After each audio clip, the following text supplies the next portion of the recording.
இன்றைக்கி ஜிம்மிஸோட சைடு கழுத்து 4, ஷோல்டர் 1, முன்கழுத்து இறக்க 2, ஆம்கோல் வளைவு 3 போட்டு அப்படியே ஒரு கட்டத்தை போட்டுக்கிறோம். அப்படியே ஆம்கோல் வளைவும் கழுத்து வளைவும் நம்ம வரைஞ்சிக்கிறோம். இப்போ ஜிம்மிஸோட மொத்த உயரத்தை குறிச்சிக்கிறோம், ப்ளஸ் ரோப்புக்கு சேர்த்து குறிச்சிக்கிறோம்.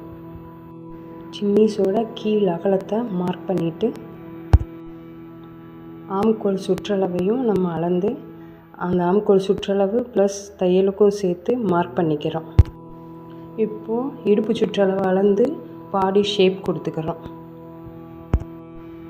ஷேப் கொடுத்துட்டு பாடியோட ரோப்புக்கு நம்ம அந்த கிளாத்திலே அளந்து எடுத்து கட் பண்ணி ஒரு ஸ்டாப்லர் போட்டு பண்ணிக்கிறோம். இப்போ பேப்பர் கட்டிங்னால இந்த மாதிரி பண்ணிக்கிறோம். நம்ம துணியில் ஸ்டிச் பண்ணும்போது நம்ம ஸ்டிச் பண்ணிக்கலாம்.